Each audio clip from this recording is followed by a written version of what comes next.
The church bells tolled like a death knell, each chime slicing through my chest as I stood at the altar in my tailored white suit, my smile a fragile mask. Around me, the pews overflowed with guests, their murmurs a soft hum against the stained glass glow. But my world narrowed to one devastating sight: Ethan, my alpha, my fiancé, slipping out the side door with another Omega. I watched, heart-fracturing, as their silhouettes vanished into the golden September light. And I smiled because what else could an Omega like me do? My name is Julian Carter, and I grew up in a small Virginia town where being an Omega meant one thing: submission. Alphas ruled, Omegas obeyed, and love was a contract, not a choice.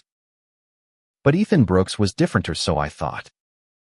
We met 3 years ago at a community fundraiser, his broad shoulders filling out a flannel shirt, his hazel eyes locking onto mine with a warmth that felt like home.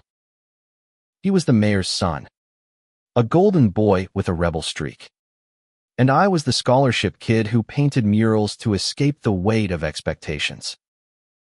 Our first kiss, under a sycamore tree by the river, tasted like freedom. He promised me forever, and I believed him, because love makes fools of us all. The wedding was meant to be our triumph. Months of planning, of navigating his family's disapproval and my own insecurities, had led to this moment. My best friend, Mia, had spent hours adjusting my tie, her teasing voice a lifeline. You're gonna make that alpha cry when he sees you, Jules. But now, as I stood alone at the altar, the organ's melody mocking my stillness, I realized Ethan wasn't coming back. Not yet. Not until he'd finished whatever he was doing with him, the Omega I'd seen him with before. Always lingering too close. Always smiling too knowingly. I should have known. The signs were there, scattered like breadcrumbs I refused to follow. Ethan's late-night texts, his sudden work trips, the way his scent cedar and spice clung to someone else's cologne when he hugged me. But love is blind, and I was the blindest. Yet I stood there, smiling, because Omegas don't make scenes. Omegas endure. My mother's voice echoed in my mind. You hold your head high, Julian. You don't let them see you break. The guests began to whisper, their pity a tangible weight. Mia, seated in the front row, caught my eye, her expression a mix of fury and concern. I gave her a slight nod, a silent plea to stay put. I could handle this. I had to. The officiant cleared his throat, stalling, but I stepped forward, my voice steady despite the storm inside. Thank you all for being here, I said, the words tasting like ash. There's been a slight delay, but please, enjoy the music. I slipped out the same side door Ethan had taken, my polished shoes clicking on the stone path. The autumn air hit me like a slap, crisp and unforgiving. I followed the faint sound of voices to the church garden, where roses bloomed in defiant reds and pinks. There they were, Ethan and the Omega. Caleb, pressed close under an oak tree. Caleb's slender frame leaned into Ethan's, his laughter soft, intimate. Ethan's hand rested on Caleb's waist, the same hand that had held mine just hours ago when we'd rehearsed our vows. My breath caught, but I didn't call out. Instead, I watched, rooted to the spot, as Ethan's face softened in a way it hadn't for me in months. Caleb's fingers brushed Ethan's cheek, and I saw a truth I'd been dodging. Ethan wasn't just straying. He was in love. And it wasn't with me. I could have screamed, could have stormed over and demanded answers. But something stopped me. Maybe it was the way Caleb looked at Ethan, like he was the only star in a dark sky. Maybe it was the realization that I deserved more than a love I had to beg for. I turned away, my smile still intact, and walked back to the church. The guests deserved an explanation, and I'd give them one even if it killed me. Inside, I climbed the steps to the altar again, my heart pounding but my face serene. "I'm sorry," I began, my voice carrying over the hushed crowd. "There won't be a wedding today. Ethan and we've decided to part ways." Gasps rippled through the room, but I kept going. "I wish him happiness, and I thank you all for your love and support. Please, stay and celebrate life. Love. Whatever brings you joy." Mia was at my side in an instant, her arm around me as we walked out. "You're insane," she whispered, half admiring, half horrified. "How are you still standing?" "Because I have to," I said, my voice breaking for the first time. "Because I'm more than his omega." That night, I didn't cry.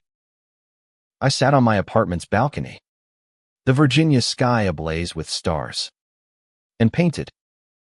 My brush moved in furious strokes, spilling my pain onto the canvas: blues for betrayal, reds for rage, golds for the hope I refused to let die.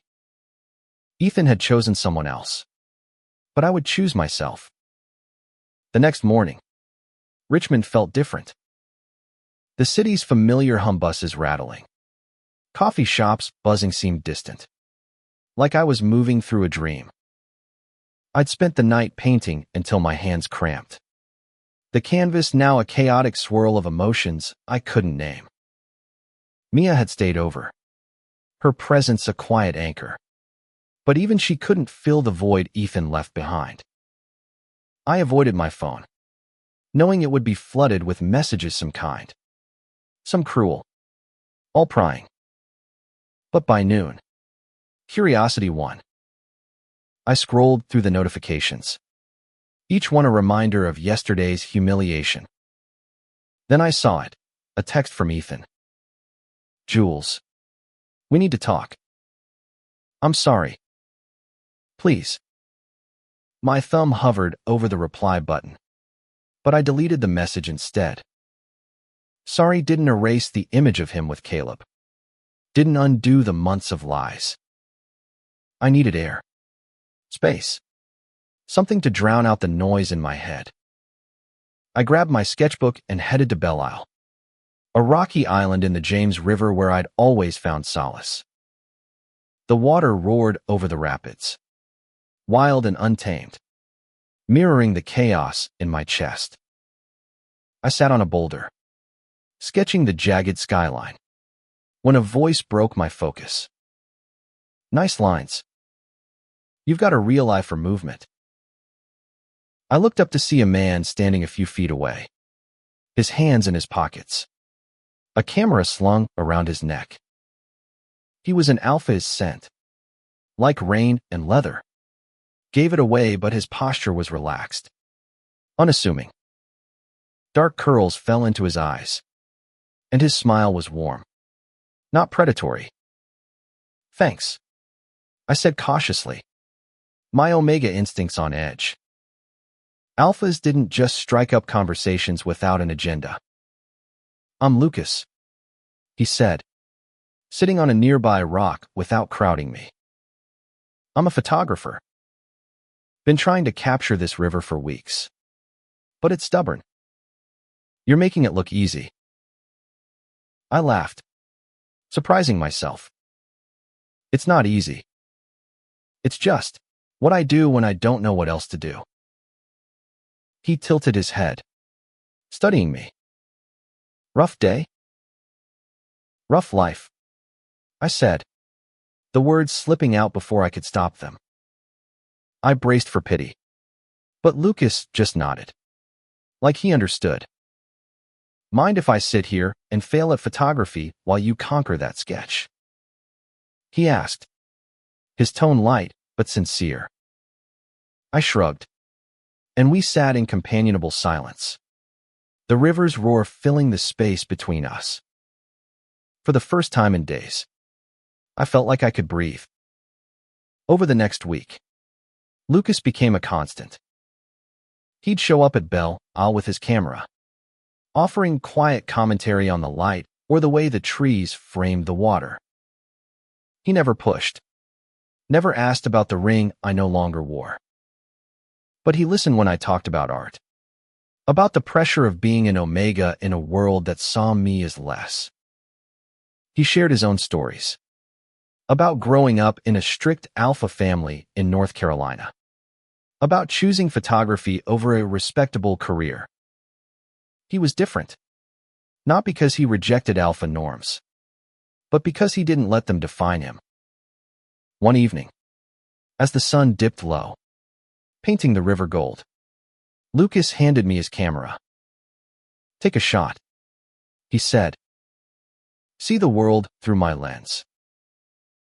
I hesitated, then peered through the viewfinder. The world sharpened, every detail vivid and alive.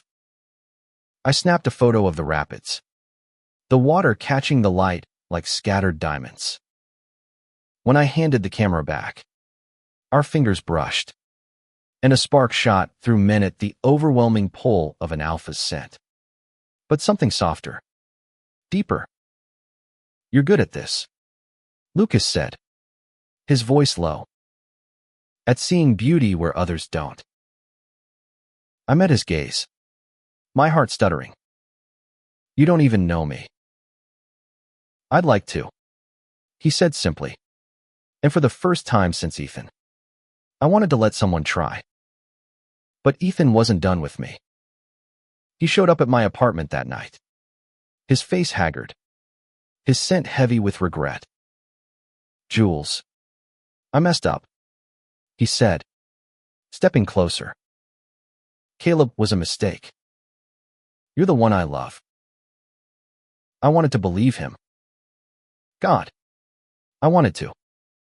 But the memory of him with Caleb, the ease in his touch, stopped me.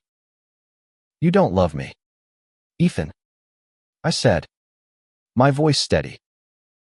"You love the idea of me, the omega who fits your life. But I'm not that person anymore."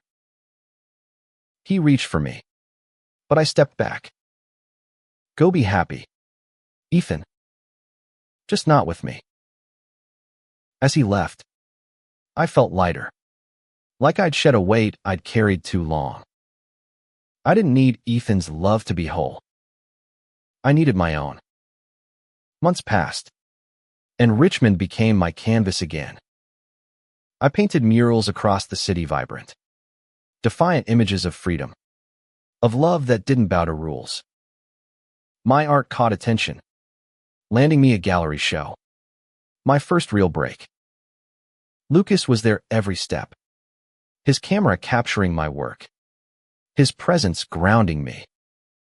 We weren't together not yet, but every shared coffee, every late-night talk, built something real, something I hadn't dared hope for.